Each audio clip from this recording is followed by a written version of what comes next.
Shalom semuanya, apa kabar? Pastinya kabar baik, bukan? Bersama saya Romeo Dirk Junior di channel yang spesial membahas tentang video-video apologi Kristen dan video-video kesaksian Kristen.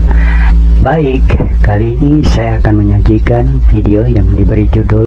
Nah, ini saya berpikir seperti ini, ada nggak teman-teman juga berpikiran sama seperti saya?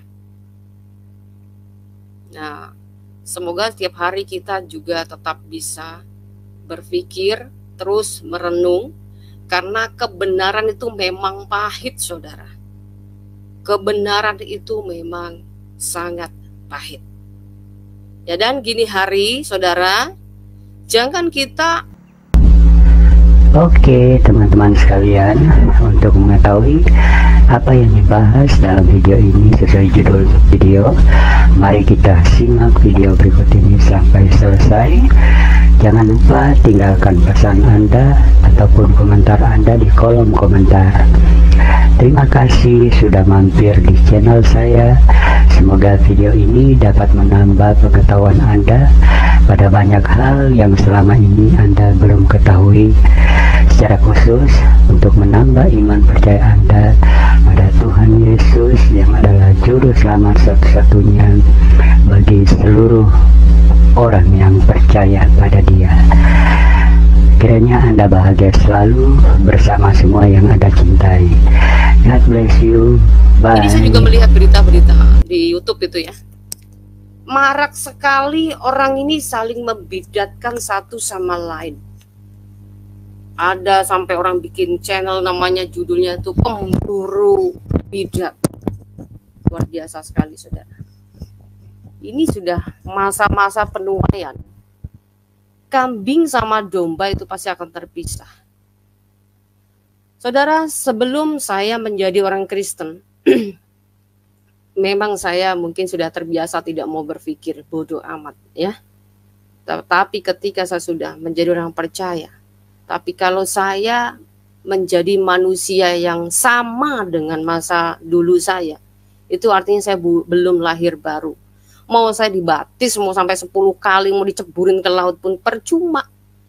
Ya, karena saya orang yang dulu memiliki manusia lama. Kalau masih saya pakai manusia lama saya, artinya saya juga berpikiran lama sama dengan manusia lama saya. Itu saya belum bertobat. Ya, saudara, kenapa di dalam Alkitab itu Yesus mengatakan kamu sesat? Hai orang bodoh. Lalu kemudian dia mengatakan sesuatu yang frontal. Kita harus lihat, saudara, Alkitab itu yang bicara siapa. Ya, apakah Yesus mengajarkan kita, anak-anak, katakan mereka itu yang tidak percaya kepadaku, katakan kafir? Enggak kan? Walaupun kita tahu mereka kafir, saudara, kata-kata kafir itu tidak diperbolehkan untuk menghakimi sesama atau orang yang tidak percaya dengan Yesus. Nah, kemudian bicara tentang pemahaman. Ya, saya ulang-ulang berapa kali bilang sama saudara. Saya di media ini, saya nggak cari jemaat ya, tapi saya cari jiwa. Saya hanya menyampaikan kebenaran bahwa Yesus itu adalah Tuhan. Kalau saya bidat, artinya saya hanya mempercayai bahwa Yesus hanyalah manusia biasa. Ya, tetapi selama kita percaya bahwa Yesus adalah Tuhan, maka kita satu roh. Ya, kalau bicara tentang bagaimana sih cara kamu untuk memberikan pemahaman pribadi Tuhan, Alkitab sudah jelas kok. Bapa dan Anak dan Roh Kudus, ketiganya yang esa. Semua terjawab di situ, ya. Maka kalau ada teman-teman muslim yang mengatakan Tuhannya orang Kristen 3, itu sangat salah. Ya, tetapi kalian perlu tahu, tanpa dia datang ke dunia menjadi manusia, ya, maka kita tidak pernah mengenal Tuhan yang sejati. Saya tidak pernah menyatakan diri saya ini golongan oneness. Saya tidak pernah menyatakan diri saya golongan Tritunggal. Ya, tetapi saya berbicara di sini untuk semua orang. Mau kamu Katolik, mau kamu siapapun ya, itu saya tidak punya hak untuk menghakimi kalian. Dan saya sendiri pribadi pun tidak pernah mengkotak-kotakan diri. Karena siapalah saya? Saya hanya manusia biasa. Ya. Jadi kalau kalian semuanya ingin menjadi pengikut Yesus, maka kalian harus mengikuti apa yang diajarkan Yesus. Musuh saja harus kita kasihi. Saudara sesama sendiri mau dibidat-bidatkan, mau ditenggelamkan di laut, itu sudah melenceng dari pengajaran Yesus. Saudara ya, sudah ulang-ulang saya bilang, pemahaman kamu mau Tritunggal pun saya sudah pernah berdebat dengan orang. Saya adu mereka berdua. Kamu menghakimi saya bidat, silakan kamu berdua ngomong Tritunggal kamu seperti apa dan Tritunggal kamu seperti apa. Ternyata mereka berantem sendiri. Kenapa? Tritunggalnya berbeda-beda. Nah, itu sebabnya saudara yang sampaikan, tidak ada satupun manusia yang bisa menyimpulkan pribadi Tuhan secara sempurna. Ya, jadi artinya kalian jangan pernah merasa diri saya ini paling benar, doktrin saya ini paling benar. Kemudian latah mulut kita menyampaikan, kamu bidat, dan saya akan tenggelamkan para bidat-bidat. Kamu siapa, saudara? Yesus mengatakan, ya, ada selumbar di mata saudaramu, kamu sudah teriak, kamu sesat. Padahal di matamu ada balok besar kesesatan yang banyak, saudara. Maksudnya itu kan. Ya, jangan terbiasa kita menghakimi saudara kita dengan kesombongan kita.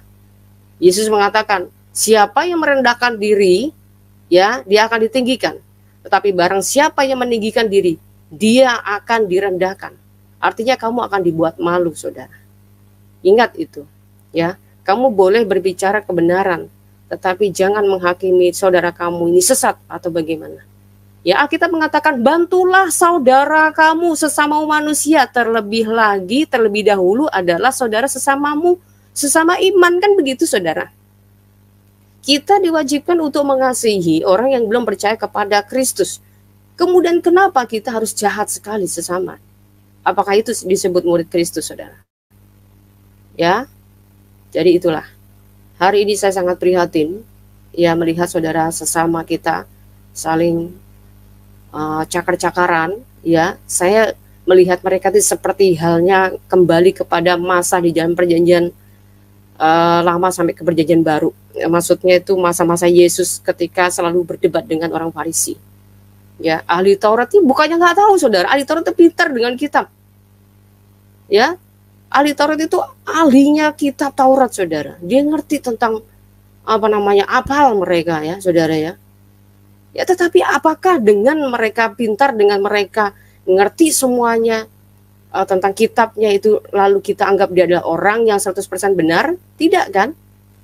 Yesus saja ketika diperhadapkan dan diuji oleh orang Yahudi ketika ada orang atau perempuan yang sedang dipergoki berzina. Dites Yesus. Apa yang diperbuat oleh Yesus, coba?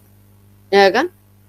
Yesus mengatakan, jika kalian ada yang merasa salah satu tidak berdosa, silahkan lempar batu duluan, kan gitu. Nah, makanya pemburu bidat, jika kamu sudah merasa 100% benar, doktrin kamu dijamin kamu masuk surga, maka kamu boleh membidatkan. Tetapi ingat, ternyata ketika dalam masa penghakiman itu, sang hakim sudah duduk di hadapan kamu, penghakiman yang kau ukurkan kepada seseorang itu akan diukurkan kepada kamu. Oke, kamu bicara doktrin benar, tetapi ada hal lain yang salah di mata Tuhan. Ingat, Alkitab sudah menyampaikan banyak hal, saudara. Jadi hati-hati, sangat hati-hati. Lebih baik ya kita mengungkapkan sesuatu fakta dan kita memberikan pengajaran kepada orang yang masih di luar sana, yang belum mengaku Yesus itu Tuhan, dan yang masih menyangkal bahwa Yesus itu disalib, mati, dan bangkit kembali. Ya, selama orang itu percaya bahwa firman itu datang ke dunia menjadi manusia dan menjadi sama dengan kita, memberikan teladan kepada kita, ya, lalu dia juga memberikan keselamatan bagi kita, itu adalah orang-orang yang sudah menerima kebenaran. Tetapi orang yang menyangkal Yesus hanya diserupakan, itulah yang harus kita luruskan, saudara. Ya, Tapi bukan berarti kita juga harus mengkafir-kafirkan mereka. Walaupun dalam kitab kita juga ada tertulis tentang kafir, orang yang di luar pemahaman kita. Ya, jadi seperti itu.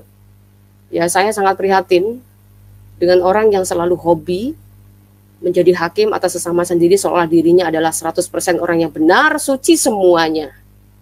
Saya mau kasih tahu, ada ciri di bagian orang-orang tertentu. Kamu baik di doktrin kamu, tetapi sikap dan kelakuan kamu belum tentu benar. Dan itu juga akan dianggap salah di hadapan Tuhan.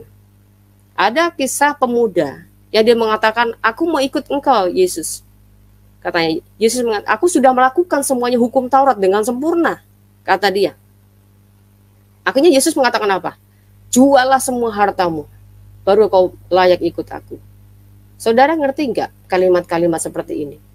Sebenarnya kita nggak harus kok dituntut dengan harta semua dijual lalu kemudian kita hanya penginjilan jalan sana ke sini gitu. Tidak, saudara.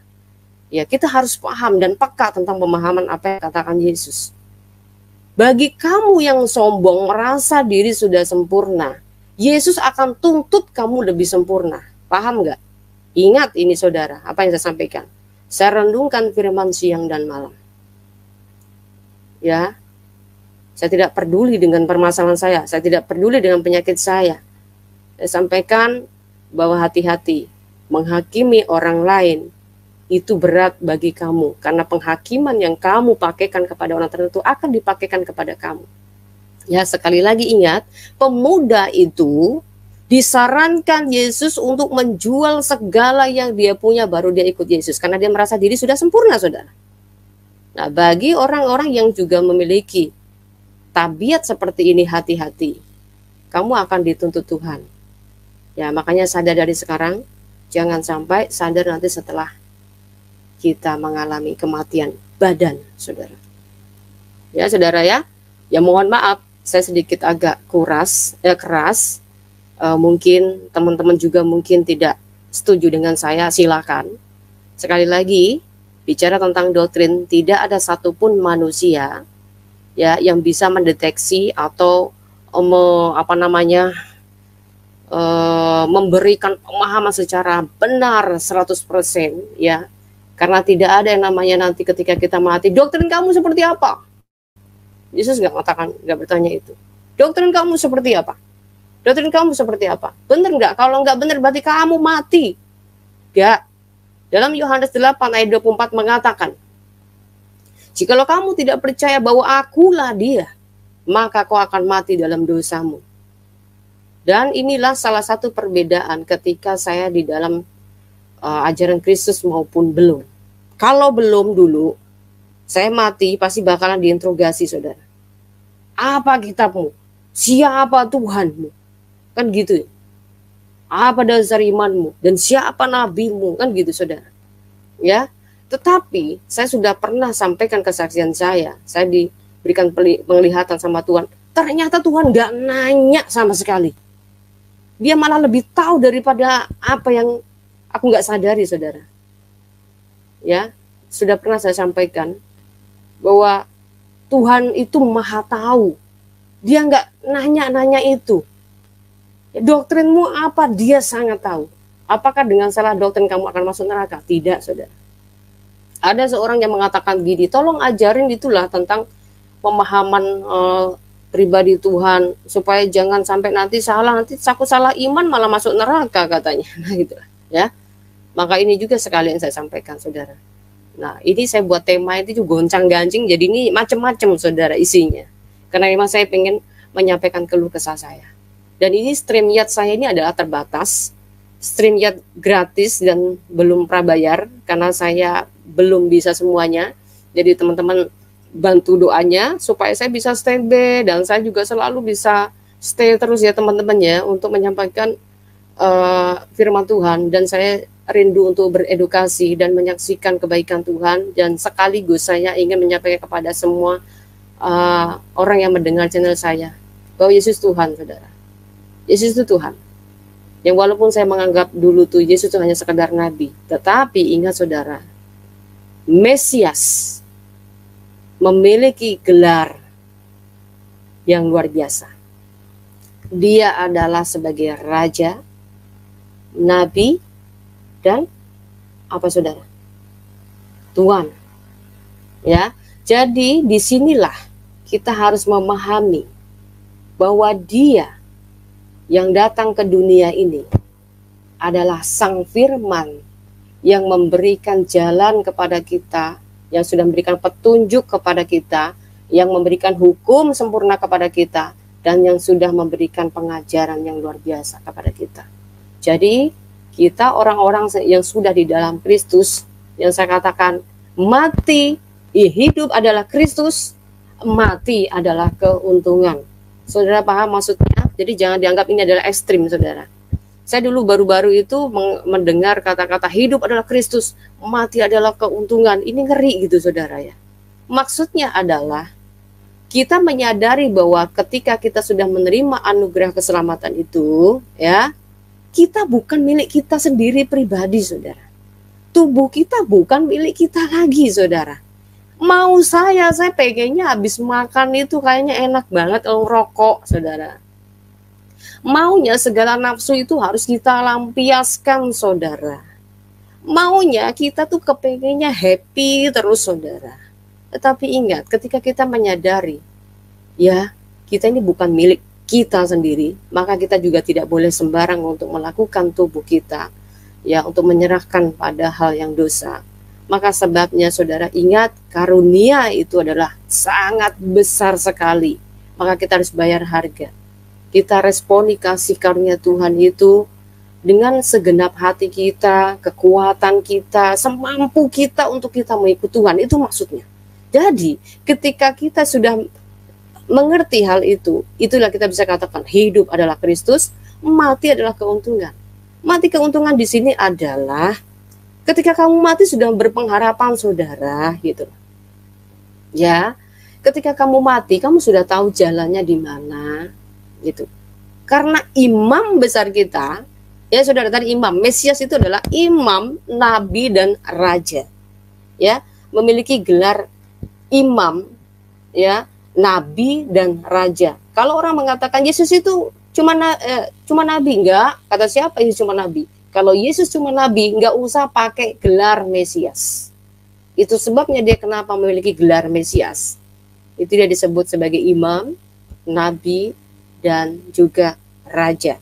Dan Yesus juga mengatakan, kerajaannya bukan di dunia ini. Pemerintahannya bukan di dunia ini. Tetapi di dalam kerajaan surga. Nah, kemudian menjadi nabi. Dia nabi penyempurna. Karena tidak ada seorang pun nabi seperti dia. Ya, dia pertama, nabi bukan lahir dari benih manusia. Nah, kemudian dia juga tidak melakukan dosa pencemaran tubuh. Nah, kemudian sebagai imam, dia menjadi teladan bagi semua manusia. Maka hukum-hukum dia tidak ada yang mampu manusia bisa menggugatnya, saudara. Nah, imam agung, imam sejati kita, sudah pernah mati dan bangkit kembali dan kembali kepada tahtanya di sorga. Itu sebabnya kita memiliki pengharapan di dalam Kristus. Hidup adalah Kristus, mati adalah keuntungan. Ya saudara ya. Nah, inilah perbedaannya dulu dan sekarang. Saya bisa berbicara karena saya sudah menelaah semuanya. Terserah teman-teman mungkin penerimaannya seperti apa. Ya, entah kamu saudaraku muslim, ya, saya juga sampaikan inilah kenyataannya. Anda boleh gugat pernyataan saya, ya, karena memang di dalam Islam itu ketika mati kita pasti akan ditanya-tanya, ya kan? Apa agamamu? Siapa Tuhanmu? Siapa nabimu dan apa kitabmu? Kan gitu, saudara. Ya, tetapi di dalam Kristen itu tidak ada pertanyaan dari Tuhan, melainkan penghakiman, karena Tuhan kita ini sudah sangat-sangat tahu, bahkan lebih tahu dari diri kita pribadi, karena Dia pencipta kita, saudara. Ya, dari sel-sel tulang kita, urat-urat nadi kita Dia yang ciptakan kok. Ya, ada mekanik, ya, mekanik mesin, dia khusus untuk di apa namanya, di bagian itu, karena dia juga tahu misalnya dia teknis, dia ini kabel kemana ya, ini kemana, karena dia adalah ahli teknis itu, gitu ya. Nah, seperti halnya Tuhan yang menciptakan kita, dia tahu semua kita, hati kita pun dia yang buat, jadi dia lebih tahu, gak perlu lagi dipertanya ya. Maka itulah, di dalam Yesus ini kita memiliki pengharapan yang luar biasa. Walaupun kita tahu akhir-akhir ini ya saudara, gereja sering sekali mengalami penganiayaan. Ya, zaman itu sudah terbuka saja, mereka terang-terangan saudara. Ya, kemudian nggak sampai di situ saja. Yang saya herankan tuh gini saudara, ada orang yang dipercaya masyarakat, yang dia memiliki jabatan kota gitu ya, bisa-bisanya juga bisa ambil bagian dalam pencekalan orang lain beribadah. Nah, saya bingung saudara, ini orang sekolahnya di mana gitu ya, ngerti arti Pancasila nggak sih, ngerti kebinekaan tunggal ika nggak sih gitu ya. Ini yang saya bingungkan ini saudara. Nah, segitukah pemikiran orang-orang ketika sudah mabuk agama saudara. Mabuk agama itu, aduh, parah saudara, ini virus kadrun tuh mabuk agama itu. Ya, kayak dirinya sendiri sudah merasa punya sorga. Ya, makanya dengan tegas mereka menghakimi agama lain soal dirinya yang paling benar. Oke, kalau kamu merasa paling benar, nggak usah pamer, nggak usah ngomong-ngomong, nggak usah ngoceh ya. Kamu cukup dengan perilaku kamu saja, itu sudah menunjukkan kamu itu orang surga apa orang neraka, kan gitu saudara ya. Logikanya seperti itu. Ya, logikanya seperti itu. Saya kadang heran, orang merasa diri bahwa dia meninggikan diri, menyebut nama Tuhannya dengan teriak-teriak gitu ya. Sebenarnya nggak perlu begitu juga. Kamu memiliki identitas orang beragama tertentu, tetapi dalam perlakuan kamu tidak mengasihi sesamamu. Bahkan kamu sering syirik dan mengatai sesamamu manusia, itu kamu sudah melanggar hukum dari perjanjian lama sampai perjanjian baru. Kamu sudah melanggar hukum dari kitab Taurat sampai kitab Injil, saudara. Nah, dan anehnya, orang yang melanggar hukum ini mengimani Taurat dan Injil. Dan lebih lucunya lagi adalah Taurat dan Injil yang diimani itu nggak ada. Nah, itu, saudara. Nah, inilah akal sehat yang tidak pernah dipergunakan, padahal Tuhan sudah kasih dengan cuma-cuma dan gratis, saudara. Tuhan kasih gratis akal kita, otak kita, hati kita yang berbeda dengan hewan. Hewan kalau mati, selesai saat itu, saudara. Tapi lucunya ada agama tertentu, hewan juga diharam-haramkan, ini ya, hewan neraka ini, hewan laknat ini, kan gitu ya. Itu lucunya, saudara. Ya, seperti itulah ya. Mungkin ada yang mau dipertanyakan buat teman-teman, silakan di live chat tulis. Kalau ada yang bisa saya jawab. Kalau mungkin sekiranya tidak bisa, ya mohon maaf gitu ya. Dengan kerendahan hati, saya manusia yang penuh kekurangan, tetapi kita sharing. Dan saya sebenarnya rindu banget untuk berdiskusi secara sehat itu dengan teman-teman muslim yang kita benar-benar adalah orang yang merindukan kebenaran seperti itu. Jadi kalau orang ada compreng, ngeber begitu, karena saya kayak males sebenarnya teman-teman ya. Saya kepengen orang itu berbicara, Bu Fatimah, di dalam Islam ini begini loh. Saya ini kenapa saya fanatik dalam Islam? Karena begini loh, gitu. Nah, itu saya juga nggak perlu mesti harus saya menghakimi, kamu salah, tidak. Nanti akan saya sampaikan, oh gitu, kalau di dalam saya seperti ini. Nah, ketika saya tahu data-data di kamu, ya saya akan tunjukkan, tapi kok kitab kamu bilang begini ya. Nah, itulah PR kamu untuk memberikan penjelasan. Jadi nggak perlu lagi kamu harus menunjukkan diri, agama saya adalah agama yang paling benar. Saya adalah orang ahli surga. Nggak perlu seperti itu. Ya. Kebaikan, kebenaran itu nggak mesti ditonjol-tonjol, kan orang akan bisa melihat, saudara. Maka kita mengatakan hendaklah kebaikan kamu bisa dilihat orang. Jadi nggak mesti harus kamu pamerkan. Jadi kamu tanpa sadari orang akan bisa menilai kamu gitu loh, saudara. Dari perkataan kamu, misalnya kamu ngomong-ngomongin Tuhan, tapi kamu suka caci maki orang, ya, suka berantem sama orang, ya, itu udah nggak perlu lagi orang mesti harus nganggap kamu itu agama kamu baik. Kita ini adalah marketingnya Tuhan. Ya, dalam kehidupan sehari-hari kita ini adalah suratan Kristus, saudara, yang akan terbaca oleh semua orang. Maka Yesus mengatakan, jadilah terang, jadilah garam. Ya, seperti itu sebenarnya, simple. Dalam Alkitab itu apa sih yang nggak ada gitu loh. Semuanya sudah diajarkan oleh Yesus. Yang 2000 tahun yang lalu loh Yesus itu menyampaikan ini. Makanya benar, saudara. Firman yang datang dari surga itu datang ke bumi, datang kepada manusia itu disampaikannya benar gitu loh, teman-teman. Jadi yang disebut penasehat ajaib itu seperti itu, saudara. Penasehat ajaib 2000 tahun lalu benar adanya gitu. Jangan sampai ngomong begini. Orang Kristen itu nanti terpecah sampai 72 golongan. Kalau ternyata buktinya nggak ada, apakah kita masih meyakini itu kebenaran, saudara? Ya kan? Kemudian mengatakan kalian orang-orang Kristen itu semuanya masuk neraka. Apakah diri kamu dan imam kamu itu sudah masuk surga, mati duluan, bangkit dan mengabarkan kembali bahwa dia sudah naik surga? Kalau belum ya nggak usah fanatik, saudara, malu-maluin, tau nggak sih? Ya, kita ini orang Kristen ini memang banyak umat yang paling banyak mengalah, saudara. Paling banyak mengalah. Saudara mau tahu nggak? Di perusahaan-perusahaan, ya entah itu di bagian medis, lambangnya sih Kristen, saudara. Tetapi isinya itu bisa banyak muslimnya. Ya, saya kasih rumah sakit saja. Rumah sakit itu Kristen. Tetapi bisa menerima muslim juga. Bahkan kemarin saya melihat itu orang jidatnya itu hitam, di jidatnya itu hitam. Jenggotan pula. Brewok pula. Tapi jadi tenaga medis, saudara. Nah, itulah luar biasanya orang kalau di dalam Tuhan itu nggak pikiran negatif dan selalu santuy gitu, teman-teman. Coba sebaliknya.